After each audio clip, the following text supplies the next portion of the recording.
गौतम बुद्ध हमेशा ही सही समय पर प्रवचन देने पहुंच जाया करते थे। वो आज तक कभी देर से नहीं आए थे और उनकी वजह से ना ही आज तक किसी को इंतज़ार करना पड़ा था। लेकिन आज पहली बार ऐसा हुआ था। उनके शिष्यों को उनका इंतज़ार करते काफ़ी समय हो चुका था, लेकिन बुद्ध अभी तक प्रवचन सभा में नहीं पधारे थे।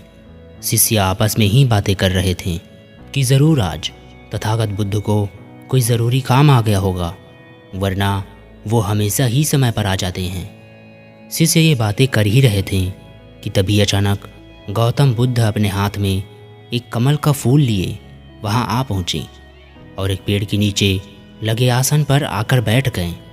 आश्रम में करीब 500 शिष्य थे जो उनका प्रवचन सुनने के लिए बुद्ध का इंतज़ार कर रहे थे। इन 500 शिष्यों के अलावा आश्रम में एक और शिष्य भी था जिसका नाम था महाकश्यप।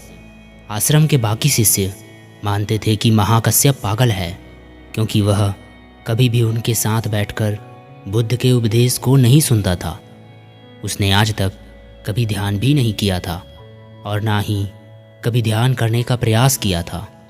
वह बस पूरे दिन चुपचाप किसी पागल की तरह आश्रम के एक पेड़ के नीचे बैठा रहता था।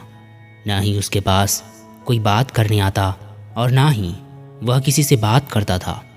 जब उसका मन करता तो आसपास के गांवों में जाकर थोड़ी सी भिक्षा मांग लेता और भिक्षा में जो कुछ भी उसे मिलता उसे खाकर और फिर उसी पेड़ के नीचे जाकर फिर से बैठ जाता। वो बस पूरा दिन आश्रम के पेड़ पौधे, आसपास बिखरे पत्ते, घास और आश्रम में आते जाते भिक्षुओं को ध्यान से देखते रहता था। सभी को विश्वास था कि वह एक धार्मिक इंसान नहीं है। आश्रम में रहने वाले सभी भिक्षुओं का मानना था कि वह एक पागल मूर्ख इंसान है जिसे कोई भी कुछ भी नहीं सिखा सकता। तो आज के दिन गौतम बुद्ध आए और आकर आसन में बैठ गए। बैठते ही उन्होंने अपने हाथ में लिए कमल के फूल को देखना शुरू कर दिया। शिष्य इंतज़ार कर रहे थे कि बुद्ध कुछ बोलेंगे, लेकिन बुद्ध कुछ भी नहीं बोले। वो बस उस कमल के फूल को ध्यान से देखते रहे। बुद्ध उस कमल के फूल को देखने में इतने खो गए, इतने ध्यान मग्न हो गए कि कब मिनट घंटों में बदल गए उन्हें पता ही नहीं चला। कई घंटे गुजर चुके थे, लेकिन बुद्ध ने एक शब्द भी नहीं बोला था। वो बस उस कमल के फूल को देखे जा रहे थे। अब वहाँ बैठे 500 शिष्यों के अंदर जोरों की बेचैनी मचने लगी। सभी इंतज़ार करते करते परेशान हो चुके थे। तभी अचानक वहाँ बैठे भिक्षुओं को पीछे से किसी के ज़ोर से हंसने की आवाज़ आई। उन्होंने पीछे देखा तो उनके आश्चर्य का ठिकाना नहीं रहा। महाकश्यप बुद्ध की तरफ देखकर ज़ोर ज़ोर से हंस रहा था। इतने सालों में लोगों ने उसे पहली बार हंसते हुए देखा था। इससे पहले वह कभी नहीं हंसा था। वो भी इतनी अद्भुत हंसी, लग रहा था मानो सारा ब्रह्मांड उसके साथ हंस रहा हो। उसकी भयंकर हंसी पूरे आश्रम में गूंज रही थी और वो बस हंसे जा रहा था। भिक्षुओं ने बुद्ध की तरफ देखा। वो अभी भी उस कमल के फूल को ही देख रहे थे और उनकी आंखों से आंसुओं की धाराएं बह रही थी। थोड़ी देर बाद महाकश्यप ने हंसना बंद कर दिया। उसके बाद बुद्ध ने अपनी नज़र कमल के फूल से हटाई और वहाँ बैठे भिक्षुओं की ओर देख कर कहा, मैं जो कुछ भी तुम्हें शब्दों के माध्यम से दे सकता था, मैंने वो सब तुम्हें पहले ही दे दिया है। लेकिन जो शब्दों के माध्यम से नहीं दिया जा सकता, वो मैंने महाकश्यप को दे दिया है। और वहाँ से शुरुआत होती है ज़ेन की। ज़ेन एक संस्कृत का शब्द है जिसका अर्थ होता है ध्यान। गौतम बुद्ध ने दुनिया को ध्यान सिखाया और फिर बोधि धर्मा इस ध्यान को चाइना ले गए, जहाँ इसे ज़ेन कहा जाने लगा। फिर चाइना से होते हुए ये ज़ेन जापान, कोरिया और दक्षिण पूर्वी एशिया के कई देशों में फैल गई। ज़ेन आत्मज्ञान प्राप्त करने का एक बहुत ही अजीब लेकिन बहुत ही अद्भुत तरीका है, क्योंकि इसमें किसी भी तरह की कोई भी बाधा, कोई भी बंधन नहीं है।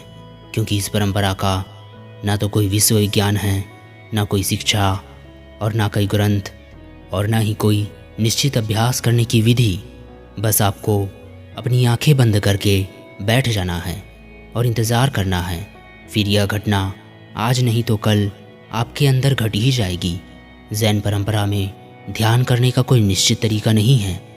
इसमें बस आपको जागरूक होकर यह देखना होता है कि आपके मन में क्या विचार उठ रहे हैं, लेकिन आपको उन विचारों में उलझना नहीं है, बस उन्हें देखना है। एक विचार उठेगा, फिर वो अपने आप गायब भी हो जाएगा। बस आपको उन्हें पूरी जागरूकता के साथ देखते रहना है। जब आप मन में उठने वाले किसी एक विचार का निरीक्षण पूरे जागरूकता के साथ करते हैं और फिर जब वो विचार आपके मन से गायब हो जाता है और आप दूसरे विचार के निरीक्षण के लिए तैयार होते हैं, तो आप पाएंगे कि दूसरा विचार उतनी तेज़ी और जल्दी से नहीं उठता। ऐसा इसलिए होता है क्योंकि जब आप अपने मन के विचारों पर ध्यान देना शुरू कर देते हैं तो हमारे मन की भाग दौड़ कम हो जाती है और मन शांत होता है। और फिर ऐसी अवस्था भी आती है जब हमारा मन विचार मुक्त हो जाता है। मन में कोई विचार नहीं होते। दो विचारों की यही विचारहीनता ही सच्ची चेतना कहलाती है। शुरुआत में इन विचारहीनता का समय ज़्यादा लंबा नहीं होता।